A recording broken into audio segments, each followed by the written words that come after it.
Good morning everyone. আজি ৰাতিপুৱাই উঠি বতৰটো চালোঁ, ডাৱৰীয়া হৈ আছিলে।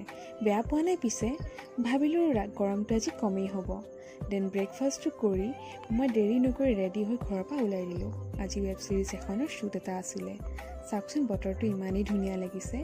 আৰু সেই উপভোগ কৰি কৰিয়ে মই আহি পালোঁ লোকেশ্যনলৈ আহি কিনে অলপ ৰখি লৈ তাৰপিছত ষ্টাৰ্ট হ'ল মোৰ নিজৰ চিনটো। দেন সেইটো কমপ্লিট কৰি লৈ কিনে আজি আমাৰ লগত আছিল আকৌ অমূল্য কাকতি ছাৰ। তেওঁৰ লগতো এখন ফটো ল'লোঁ। দেন কিবা এটা খাই লৈ মই গ'লোঁ নেক্সট লোকেশ্যনলৈ। তাতে মোৰ চিনটো কমপ্লিট কৰি লৈ আহিলোঁ মই আজি মোৰ লাষ্ট লোকেশ্যনলৈ, লাষ্ট চিনটো কমপ্লিট কৰিবলৈ। আৰু তাতে লাষ্ট চিনটো কমপ্লিট কৰি লৈ আজিলৈ পেকআপ কৰিলোঁ আৰু ধুনীয়াকৈ গ'লোঁ আমি কিবা এটা খাবলৈ। খাই লৈ ফ্ৰুটছ অলপ লৈ ঘৰলৈ আহিলোঁ। তো আজি দিনটো শ্বুটিং বুলিয়েই গ'ল। তো লগ পাম আকৌ নেক্সট ভিডিঅ'ত। আজিলৈ